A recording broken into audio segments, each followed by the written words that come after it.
Je suis née en Colombie, dans la capitale, Bogota. Depuis mon enfance, toute ma vie, j'ai vécu en Colombie jusqu'à l'âge de 35 ans, âge auquel je me suis mariée. Mon histoire commence quand j'avais 25 ans. Je faisais alors mes études à l'université. J'étudiais la gestion dans le domaine du tourisme, qui a été mon premier métier. Comme je me rendais à l'université, le jour où j'ai pris cet autobus, je n'imaginais pas que c'était le dernier jour de ma vie. Je veux dire que je n'imaginais pas que j'allais avoir un accident ce jour-là. Chaque jour, je prenais le bus pour aller à l'université où je faisais mes activités habituelles. Je suivais mes cours, je participais aux travaux pratiques et puis je rentrais chez moi. Donc, c'est ce que j'ai fait. Je suis partie, j'ai pris le bus et j'ai dit à cet homme, le conducteur, d'arrêter au coin de la rue. Les bus en Colombie ont 2 portes, une à l'avant et l'autre à l'arrière. Je me suis dirigée vers l'arrière et j'ai appuyé sur le bouton près de la porte, une petite sonnette sur laquelle on appuie pour signaler au chauffeur que l'on veut descendre à l'arrêt suivant. Donc, j'ai appuyé sur cette sonnette. Je pensais qu'il avait vu que j'étais en train de descendre à l'arrière, mais en fait, il ne m'avait pas vu.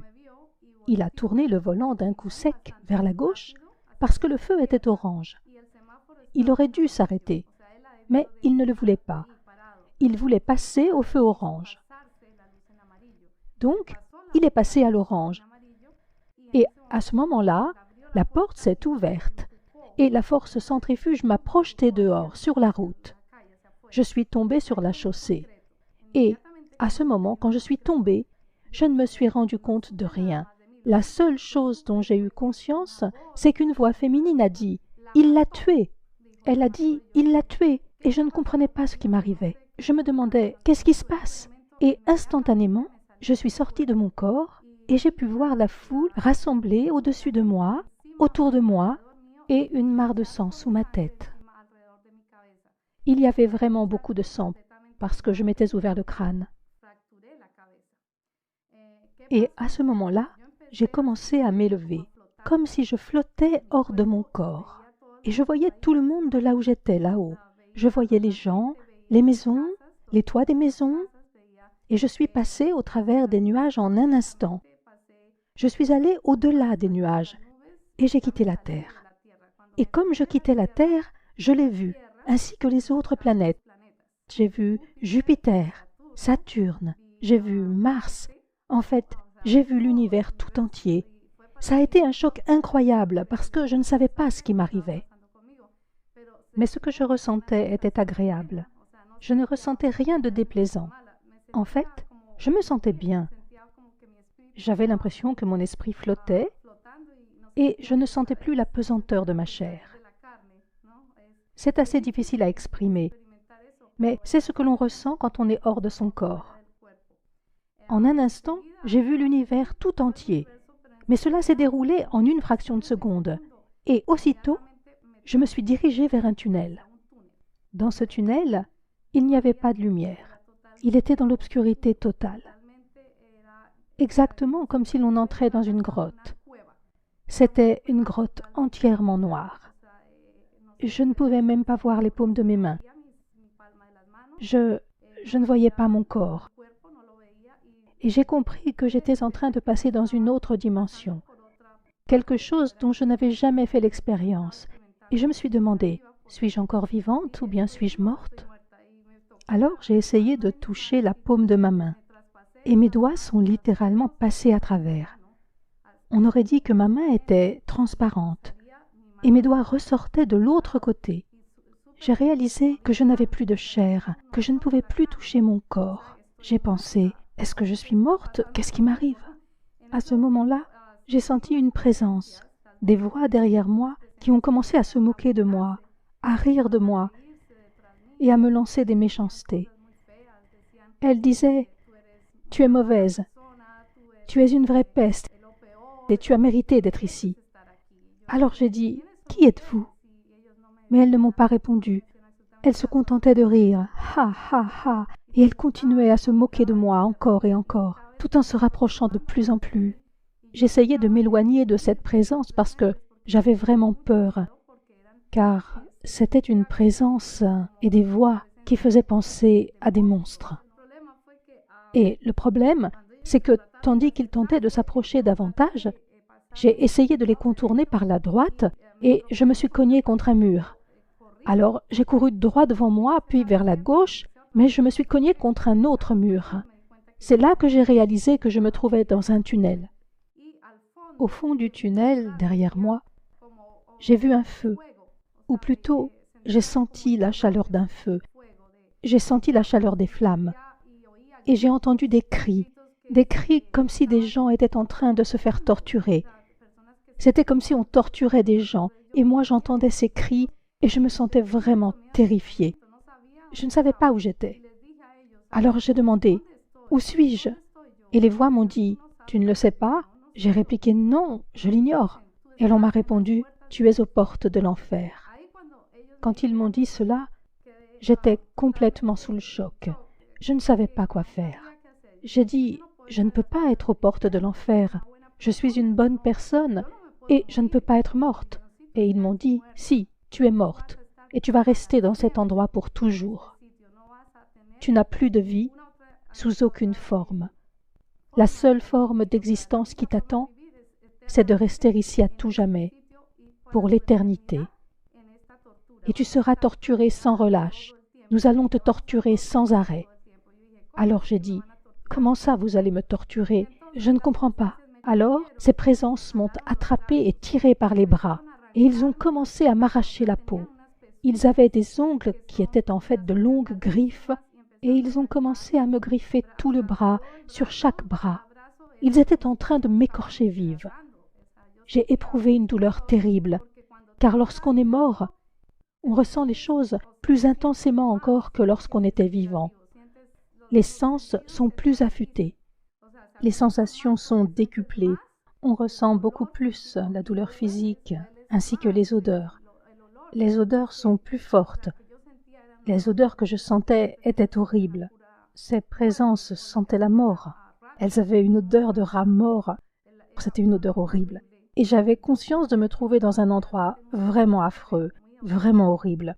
Et je leur disais « Laissez-moi, je vous en prie, libérez-moi ». Mais ils ne voulaient pas me libérer. Alors, je me suis souvenue d'une seule chose, parce que je suis une personne catholique. J'allais à la messe et je pensais que c'était bien.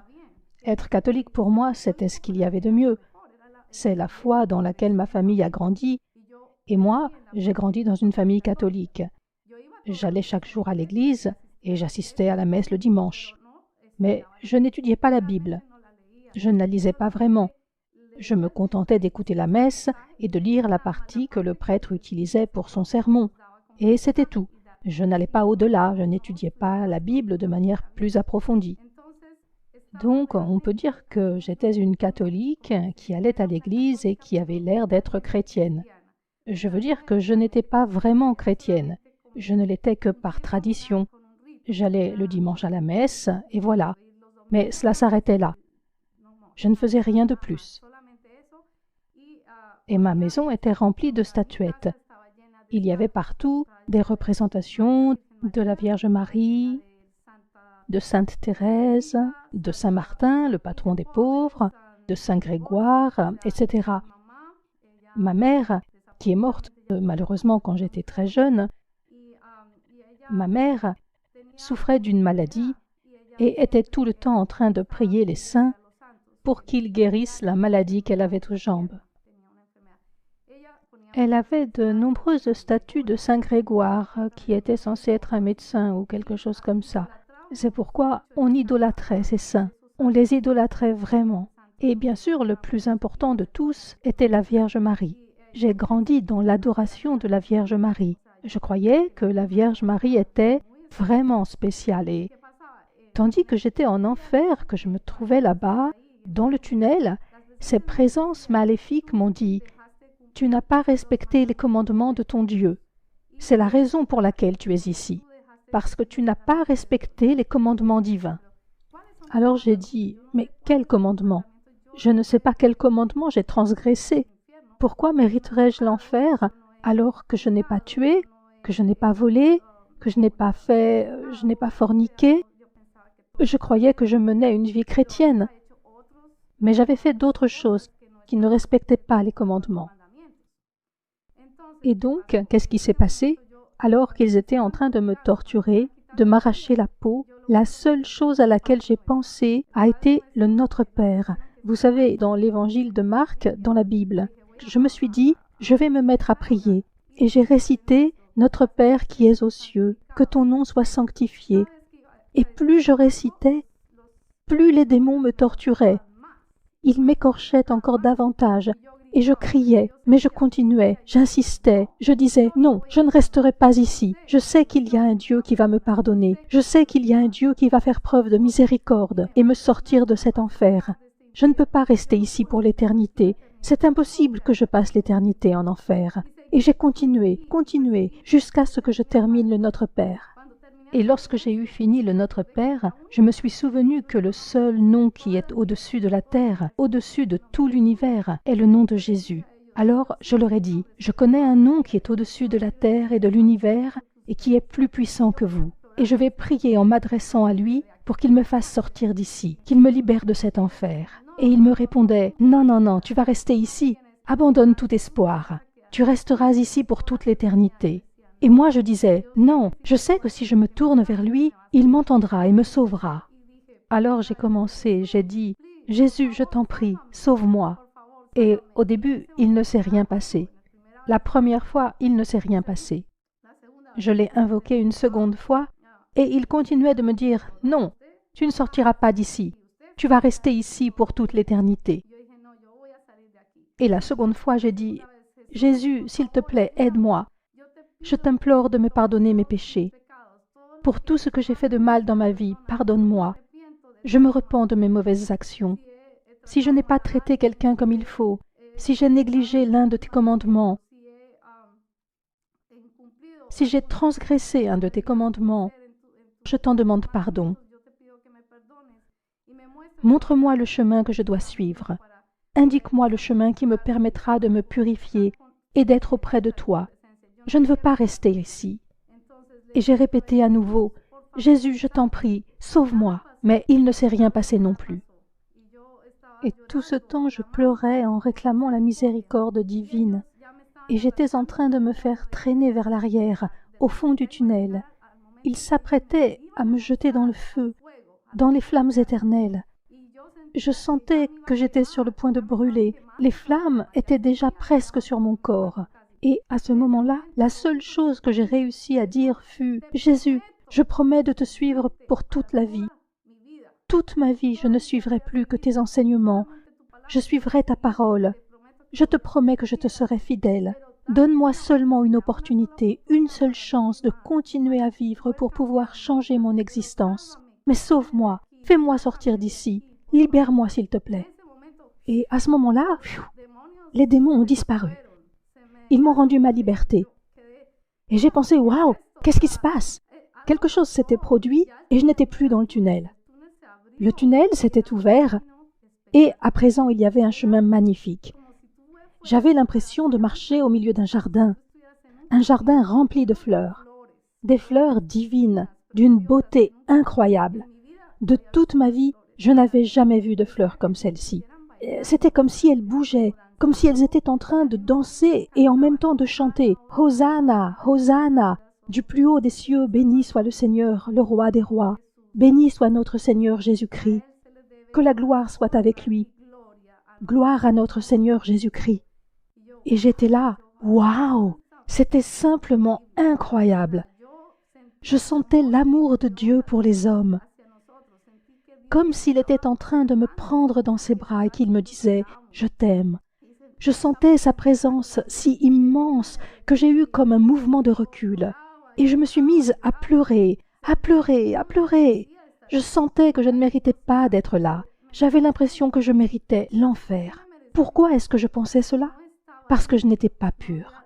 Mon cœur n'était pas assez pur, ni mes sentiments.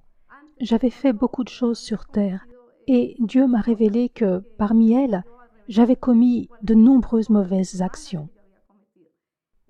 Mais à ce moment-là, j'ai continué à marcher sur ce chemin tellement magnifique. Il débouchait sur une sorte de cascade. Et au bout du chemin, je voyais cette cascade. Une cascade d'eau pure, cristalline, qui coulait. Et je ressentais que cette eau était en train de me laver, comme si elle était en train de faire sortir tout ce qu'il y avait d'impur de ma vie antérieure, de ma vie passée. Je sentais toute cette eau me laver, me purifier, dans mon cœur, mon âme.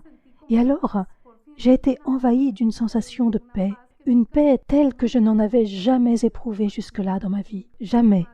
Et jamais plus je ne ressentirai une paix telle que celle que j'ai ressentie tandis que j'étais en présence de Dieu. Et je sentais l'amour de Dieu envers moi. Et il m'a dit, « Ma fille, vous savez, à ce moment-là, Jésus est apparu devant moi. Et il m'a dit, « Arrête-toi un instant, attends. » Alors je me suis arrêtée et il m'a demandé, « Sais-tu où tu allais ?»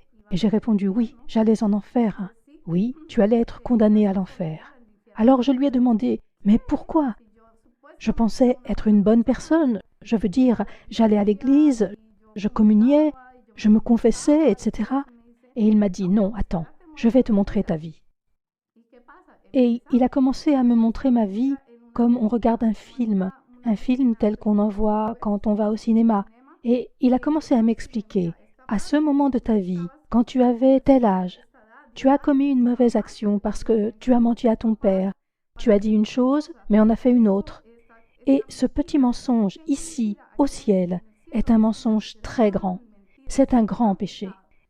Je n'avais jamais imaginé qu'en disant des mensonges ou en pensant du mal de quelqu'un, d'un ami ou d'une autre personne, cela serait considéré comme un péché une fois au ciel. Or, au ciel, c'est un grand péché. Et le pire, a-t-il ajouté, est que tu as idolâtré ma mère, la Vierge Marie. Alors j'ai répondu, « Oui, mais est-ce que c'est mal ?» Et il a répondu, « Oui, c'est très mal, car il ne faut idolâtrer personne, ni les saints, ni même ma mère. Car le seul que tu dois honorer et idolâtrer, c'est moi. Tu dois rendre gloire au Père, au Fils et au Saint-Esprit, puisque nous sommes trois en une seule personne. » Et il m'a dit, « Tu dois rendre gloire seulement à Dieu, pas à la Vierge, ni aux autres saints, ni à d'autres personnages. » Et j'ai répondu, « Oui, Père, tu as raison. » Et il a dit, « Un autre péché pour lequel tu as été condamné, et il s'agit du pire péché, pour lequel tu étais destiné à l'enfer, est que tu n'as pas su pardonner. » J'ai demandé, « Qui n'ai-je pas pardonné? Je ne vois pas qui je n'aurais pas pardonné. » Et il m'a dit, « Tu sais qui tu n'as pas pardonné. » J'ai dit, « Ma belle-mère ?» Et il a répondu, « Oui, ta belle-mère. » Alors je lui ai dit, « Mais elle a tué ma mère, car je sais qu'elle a tué ma mère. » J'ai dit, « Elle pratique la sorcellerie. Elle pique des aiguilles dans des poupées. Elle pratique le vaudou. » Et il m'a répondu, « Oui, c'est une sorcière. C'est une sorcière. » J'ai ajouté, « Elle a tué ma mère. J'ai trouvé une poupée avec une aiguille plantée dedans quand ma mère est morte. Et après, mon père l'a épousée. » Et je savais que ma belle-mère avait échafaudé ce plan pour s'accaparer mon père. Alors j'éprouvais du ressentiment à son égard dans mon âme. J'éprouvais du ressentiment envers ma belle-mère. Et je sentais que... pardon. Que c'était de ce ressentiment dont il s'agissait. Et je ne pouvais pas oublier cela quand je pensais à elle, parce qu'elle avait tué ma mère. Et pour moi, il n'existait rien de pire. Je veux dire, cette femme avait tué ma mère pour pouvoir être avec mon père. C'était injuste. Et j'étais enfant unique à cette époque. Je n'avais ni frère ni sœur. La seule personne à laquelle je pouvais me confier, c'était ma mère. Elle était à la fois mon amie et ma mère. Et elle m'a pris ma mère. Je me suis retrouvée sans mère, je n'avais plus que mon père. Comme je n'avais ni frère ni sœur, je me sentais très seule. Durant toute mon adolescence, ça a été une période vraiment triste parce qu'il n'y avait personne à qui je puisse confier mes secrets, personne avec qui partager les choses importantes. Ma mère n'était plus là. Elle est morte quand j'avais 15 ans. Donc, peu après que j'ai passé mon baccalauréat, ma mère est morte malheureusement. Et c'est arrivé à cause de la sorcellerie, à cause du mauvais sort que ma belle-mère lui avait jeté. Ce qui s'est passé, c'est que quand je suis morte, ce ressentiment me dévorait l'âme. C'était quelque chose dont je ne pouvais débarrasser mon cœur rempli d'amertume. une amertume qui vous blesse et qui assombrit votre existence. Et il m'a dit, voilà quel était le péché le plus important que tu portais en toi, le péché qui te condamnait à l'enfer. Et j'ai fait, oh, waouh, tu as entièrement raison, Seigneur. Je méritais l'enfer. Malheureusement, nous croyons que le fait de ne pas pardonner est une broutille, alors qu'en réalité, ne pas pardonner est un immense péché. Et c'est écrit dans la Bible, frères et sœurs. Si vous ne pardonnez pas, vous ne serez pas pardonnés. Dieu te pardonnera si tu pardonnes tes frères. Peu importe qu'ils aient tué ta mère ou qu'ils t'aient fait du mal, à toi ou à ta famille, cela ne change rien. Tu dois les aimer. Il est écrit que tu dois aimer ton pire ennemi. C'est écrit. Et c'est ce que Dieu m'a dit. Il faut que tu aimes cette femme, il faut que tu l'aimes et que tu la pardonnes. Si tu ne la pardonnes pas immédiatement, je te renvoie en enfer. Alors j'ai dit, non, non, non, Seigneur, je te promets que je la pardonne. Je ne veux pas retourner en enfer. Alors il m'a répondu, d'accord, mais il faut vraiment que tu la pardonnes du fond du cœur. Ce n'est qu'ainsi que tu pourras rester ici ou bien retourner sur terre, car je vais te laisser le choix. Fais ton choix, tu peux rester ici ou retourner sur terre. Et j'ai pensé, oh, je ne sais pas quoi faire. J'aimerais bien rester parce qu'être au ciel est une véritable grâce. C'est quelque chose d'incroyable. On ressent un amour qui dépasse ce que l'on peut imaginer. On est dans un état d'amour et de paix, de sérénité divine. On n'a plus aucune préoccupation, plus aucune inquiétude qui gâche l'existence. On ressent un bonheur absolu, une joie divine. Alors j'ai dit à Dieu, j'aimerais beaucoup rester ici, mais je dois retourner sur terre pour m'occuper de mon père. Il m'a montré mon père dans une vision. Et j'ai vu que mon père souffrait et qu'il pleurait ma perte parce qu'il pensait m'avoir perdu. Et il en souffrait. Alors j'ai dit à Dieu, non, je voudrais retourner sur terre parce que je veux prendre soin de mon père. Je suis sa seule fille et je crois qu'il faut que j'y retourne. C'était mon objectif, rentrer afin de m'occuper de mon père. Et Dieu m'a dit, c'est une bonne raison d'y retourner. Mais donne-moi une autre. Pour quelle autre raison veux-tu y retourner? J'ai dit, parce que je voudrais fonder une famille. Et il m'a dit, bien, c'est une bonne raison, une famille. Et j'ai dit, oui, avoir des enfants. Et il m'a dit, ok, très bien, ça fait une deuxième très bonne raison.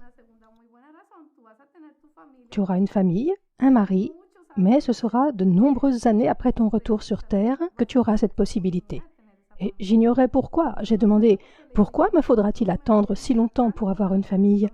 Et il m'a répondu, parce que d'abord, tu dois apprendre à lire ma parole, à la comprendre, à l'étudier et à en suivre les enseignements. Il te faudra d'abord renaître. Alors j'ai dit, Seigneur, comment puis-je renaître? Comment faire? Je suis catholique, je ne sais pas comment renaître. Je suis né, j'ai été baptisé, que faire de plus? Et il m'a dit, non, tu dois renaître et être à nouveau baptisé, mais cette fois pour mener une vie chrétienne, pour vivre dans le Christ avec moi, car je serai à tes côtés. Alors j'ai fait, oh, je comprends à présent, mais je ne comprends pas très bien comment je dois m'y prendre pour faire cela, seul sur terre. Qui va m'aider? Qui? Et il m'a répondu, ne t'inquiète pas, ma fille, je t'aiderai, je te guiderai, je serai près de toi, à tes côtés. Je serai tout le temps près de toi, je t'accompagnerai, je ne t'abandonnerai pas, je resterai tout le temps près de toi. Alors j'ai dit, d'accord Seigneur, très bien, mais pourquoi dois-je attendre avant d'avoir un mari? Et il m'a dit, tant que tu n'auras pas effectué un revirement complet de ta vie, à 360 degrés, je ne te donnerai pas de mari. Tu dois changer complètement la façon dont tu vis, la façon dont tu agis, dont tu vois les choses. Parce que dans ma vie de catholique, je sortais en boîte, je dansais, je buvais. Je n'étais pas alcoolique, mais je buvais une petite bière, du vin. Ce genre de choses qui ne sont pas graves quand on est catholique. Pour une catholique, se rendre à une fête n'est pas quelque chose de mal. Avoir un petit ami non plus. Mais en tant que chrétienne, c'est différent. Une personne chrétienne doit être très droite dans la vie. Elle doit être pure, aussi pure que Dieu, parce que Dieu nous demande d'aller vers la sainteté, de nous comporter comme des saints. Et je n'avais pas compris cela. Je ne l'avais vraiment pas compris. Personne ne m'avait enseigné comment suivre la parole de Dieu. Personne ne m'avait expliqué ce que ça signifiait. Et il m'a dit, « Ne t'inquiète pas. Je vais te guider vers l'église où tu pourras apprendre ma parole. » Alors j'ai dit, « D'accord. » Il a ajouté, « Et il y a autre chose qu'il te faut savoir. C'est que si tu étais admise aujourd'hui au ciel, ce serait de justesse. » Alors je lui ai dit, « Mais pourquoi ? » « Parce que tu n'as pas gagné une seule âme pour moi. » J'ai dit, « Que veux-tu dire par gagner une âme pour toi ?» Il a répondu, « Quand tu gagnes une âme, tu gagnes une couronne. » Alors j'ai dit à Jésus, « Je ne comprends pas ce que sont les couronnes. » Les couronnes sont ce que tu gagnes ici, au ciel, quand tu partages ma parole et évangélises une personne qui ne me connaissait pas, qui n'avait jamais entendu parler de moi, une personne qui ne connaît pas le nom de Jésus-Christ.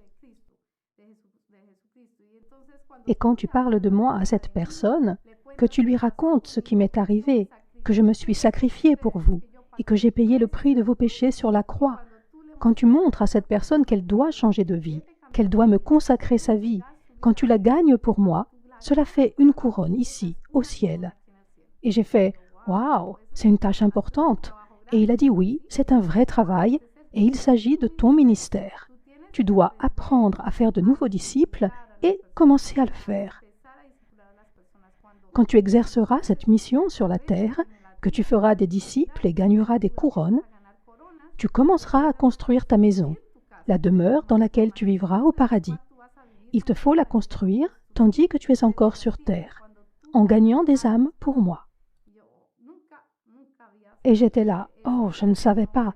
Je n'avais jamais été en présence de Dieu auparavant. Si je n'étais pas morte, je n'aurais jamais su que ça existait. Je n'aurais pas su qu'il me fallait travailler pour gagner des couronnes au ciel. » Et c'est ce dont je voulais vous parler, mes frères. J'avais vraiment commis beaucoup de péchés qui me condamnaient. Mais les plus grands péchés qui me condamnaient étaient l'idolâtrie et la rancune. La rancune est le plus grand péché qu'il m'a montré. Mais venait encore s'y ajouter le péché de ne pas servir. Il m'a dit, « Tu ne servais pas les hommes, tu n'étais pas humble. Or, tu dois être humble devant le Seigneur et humble devant tes frères et sœurs. Il faut être humble et servir les gens et commencer à les aimer. Par exemple, les pauvres. En réalité, peu importe, qu'ils soient pauvres ou riches, tu dois commencer à donner de ta personne pour servir. Tu dois donner de toi pour les servir, que ce soit un orphelin ou une orpheline, une veuve ou un veuf. Il faut aller voir les personnes âgées, les personnes du troisième âge, leur donner de l'amour, leur apporter ce qu'ils n'ont pas parce qu'ils n'ont plus de famille. Il faut que tu commences à donner de l'amour aux gens sur terre. C'est la seule façon dont tu peux gagner les couronnes dont je t'ai parlé. Voilà ce que je veux que tu fasses, que tu commences à donner de l'amour aux gens, chose que tu n'avais jamais faite en tant que catholique. Et j'ai répondu, « Oui, c'est vrai, je n'ai jamais fait cela en tant que catholique. Je n'avais pas l'idée de servir les hommes comme on le fait dans l'Église chrétienne. En tant que catholique, je ne me sentais pas particulièrement concernée par tout ça. Je me sentais davantage concernée par le fait de bien m'habiller, d'aller dans le meilleur lycée ou la meilleure fac, de m'habiller à la mode, de voir les films à la page. Et je croyais que c'était bien comme ça. Mais ce n'était pas bien. J'étais dans l'erreur. Ce que je vivais était un péché, car je menais une vie mondaine, et c'est un grand péché. Ensuite, il m'a dit, « Je vais te renvoyer sur terre. Mais avant que je te renvoie, tu dois savoir que tu auras un but. Et ce but est ce que je vais t'expliquer maintenant. Ton but doit être de partager ton témoignage avec toutes les personnes que tu rencontreras sur la terre, et de leur dire qu'il y a un paradis et un enfer, que l'enfer existe bien, et que le paradis existe bien, et que s'ils commettent un péché, ils iront en enfer. Cela veut dire, mes frères, que si vous ne suivez pas l'un des 10 commandements, cela vous condamne à l'enfer. Et c'est vraiment triste de savoir qu'il y a tellement de gens qui se condamnent à l'enfer, car les âmes qui sont en enfer se comptent par milliers. Et c'est un endroit vraiment horrible auquel vous vous condamnez. en commettant un simple péché. Et je voudrais vous dire, mes frères et mes sœurs, qu'aucun être humain ne mérite d'aller dans cet endroit. Je veux dire que ce n'est pas un endroit où les gens voudraient aller après leur mort. L'endroit où l'on mérite vraiment d'aller, c'est au ciel et non en enfer. Je vous le demande, mes frères, si vous savez en ce moment que vous êtes dans l'erreur, repentez-vous de cette erreur, de ce grand défaut qui pèse sur vous en tant qu'être humain, et donnez votre vie à Jésus-Christ. Et commencez à vivre en suivant le modèle de Jésus. Sanctifiez-vous, sanctifiez votre vie, et donnez le meilleur de vous-même aux gens. Efforcez-vous de mener une vie droite et non une vie de péché, parce que vivre dans le péché vous mènera en enfer. Et avant que je rentre, Dieu m'a dit, « Je vais te renvoyer sur terre, mais à ton retour, tu ne garderas pas beaucoup de souvenirs de tout ceci. Certaines parties manqueront, parce que je vais les effacer de ta mémoire. Parce que si tu gardes le souvenir de ces monstres, de ces démons, tu ne pourras pas vivre ta vie. Tu feras des cauchemars toutes les nuits. C'est pourquoi je vais effacer de ton esprit cette partie, afin que tu puisses continuer à vivre. Mais je vais te laisser certains souvenirs et, un jour, le souvenir de tout ce qui s'est passé te reviendra, dans un rêve. Cela se produira à un moment de ta vie où tu auras mis ton cœur à mon service, que tu auras été véritablement baptisé, que tu auras pris la décision de me suivre à 100%. Ce jour-là, je t'enverrai ce rêve afin que tu te souviennes de ce qui s'est passé et que tu puisses témoigner auprès des hommes. Et ce qui s'est passé, mes frères, c'est que je suis revenu sur terre. Et devinez où je me trouvais? Je me trouvais à la morgue. Et j'étais couverte d'un drap. Et une employée de la morgue prenait des notes à propos des circonstances dans lesquelles j'étais morte. Et là, je me suis réveillée. Et cette personne, au moment où j'ai soulevé le drap, s'est mise à crier « Oh, qu'est-ce qui s'est passé ?»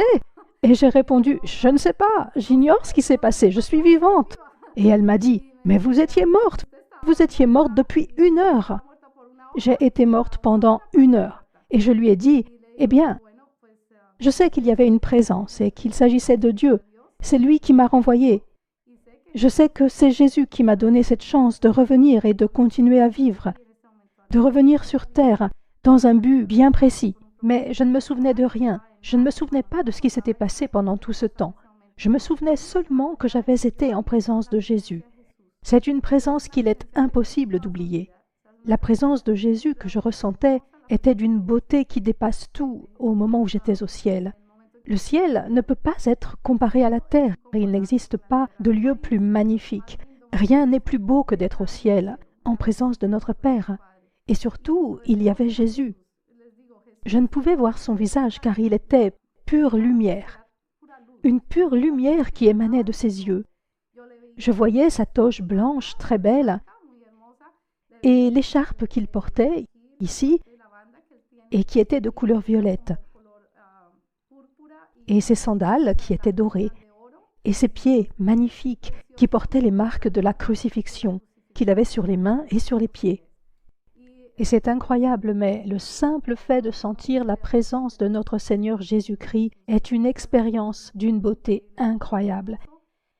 Jamais je ne pourrais continuer à vivre comme je le faisais avant d'être en présence de Jésus. Être chrétien est un engagement vis-à-vis des 10 commandements, vis-à-vis de soi-même en tant que personne, afin d'améliorer sa vie pour lui donner davantage de sens.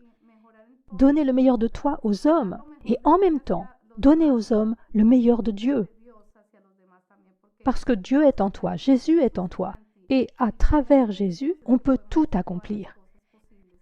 Quand je suis revenue sur terre, il m'a fallu 3 mois pour récupérer. Parce qu'à ce moment-là, ma tête était de la taille de 3 ballons de basket. 3 ballons de basket! Ma tête était énorme et elle était complètement brisée. Et les docteurs m'ont dit qu'ils m'avaient fait des radios, un électrocardiogramme, un électroencéphalogramme. Et ils m'ont dit « On ne sait pas comment vous arrivez à parler, à coordonner vos gestes, parce que d'autres personnes dans le même cas que vous sont restées dans un état végétatif. » Je n'aurais pas pu parler, je n'aurais pas pu marcher ou faire quoi que ce soit. S'il n'y avait pas eu la présence de Dieu et son amour infini envers nous, et qu'il ne m'avait pas renvoyé sur terre saine et sauve, sans comment dit-on, sans aucune séquelle, sans aucune lésion cérébrale. Il est vrai que j'avais perdu beaucoup de sang, mais je n'avais pas de séquelles, pas d'autres fractures. Tout fonctionnait normalement. J'avais juste la tête très enflée. Mais les médecins ne pouvaient pas s'expliquer comment il était possible que je sois encore en vie. C'était vraiment un miracle. Et je considère ma présence ici comme un miracle, car Dieu m'a renvoyée saine et sauve sur terre. Je suis revenue pour avoir une seconde vie, car ma vie a complètement changé. J'ai senti que j'avais ce désir tourné vers Dieu, ce désir de mieux connaître sa parole. Alors, j'ai commencé à lire, à étudier la Bible et à fréquenter l'Église chrétienne. Tout en continuant d'aller à l'Église catholique, j'allais en plus à l'Église chrétienne. C'était comme si je n'étais pas encore convaincue qu'il me fallait changer d'environnement religieux. Mais je sentais cet appel, je sentais que Dieu m'appelait.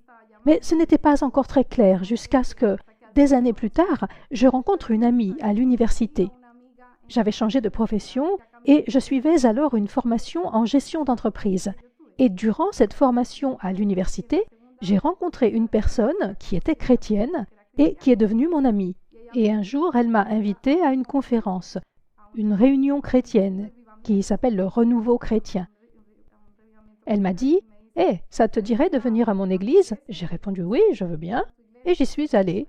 Et une fois là-bas, oh, ce jour a été vraiment exceptionnel. Ce jour-là, j'ai reçu le Saint-Esprit. Je suis tombée à terre et j'ai commencé à pleurer, pleurer, pleurer. Je ne pouvais plus m'arrêter de pleurer.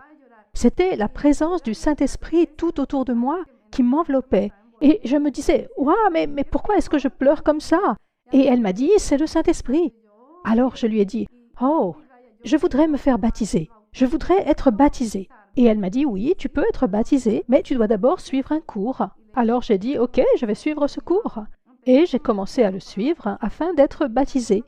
Je me souviens que le cours a duré environ 15 jours et à la fin, j'ai confirmé ma décision de me faire baptiser. Et au moment du baptême, ce qui s'est passé, c'est que la nuit d'avant, j'ai senti une présence qui était en train de m'étouffer. Il était aux alentours d'1 heure du matin et il faisait très noir dans ma chambre, dans ma maison, en Colombie. Et j'ai senti que quelqu'un était en train d'essayer de m'étouffer. Et à ce moment-là, la seule chose que j'ai pu dire, c'est « Jésus, Jésus, au nom de Jésus, vous, présence, démon ou quoi que vous soyez qui venez de l'enfer, partez immédiatement, laissez-moi. Vous ne pouvez pas me faire de mal, vous n'avez pas le pouvoir de me tuer, car je ressens davantage la présence de Dieu, notre Seigneur, en moi que votre présence. Partez maintenant, au nom de Jésus. » Et je l'ai dit comme ça, avec beaucoup d'assurance. « Va-t'en, démon, va-t'en !» Et aussitôt, il m'a lâché. Je ne l'ai pas vu, mais je l'ai senti. J'ai senti que c'était un démon qui essayait de m'étouffer, qui essayait de me tuer. Durant tout ce temps, ma chambre était dans le noir complet, parce qu'il faisait nuit. Il était 1 heure du matin. Et tout à coup, pfiou, il y a eu une lumière blanche qui a éclairé ma chambre. Une lumière blanche très intense, brillante. Et j'ai senti une odeur de jasmin, une odeur de fleurs. Et j'ai pensé, « Waouh, cette odeur, c'est comme au ciel !» Je ressentais un peu la même chose que lorsque j'étais au ciel. Et cette impression était si forte que j'ai fermé les yeux. Je savais à ce moment-là que Jésus était devant moi. Et je ne voulais pas le regarder car j'étais bouleversée d'émotion en comprenant qu'il était venu me sauver pour la seconde fois. Il m'a sauvé la vie 2 fois. Et quand j'ai rouvert les yeux, il était parti. Mais je savais qu'un instant plus tôt, Jésus était devant moi et qu'il m'avait sauvé pour la seconde fois du démon qui voulait me tuer. Mes frères et mes sœurs, il y a eu plusieurs occasions dans ma vie où le démon a voulu s'en prendre à moi pour m'empêcher de vous livrer ce témoignage. Aujourd'hui est un jour très important pour moi, car j'apporte mon témoignage devant les communautés latino, anglaises et européennes.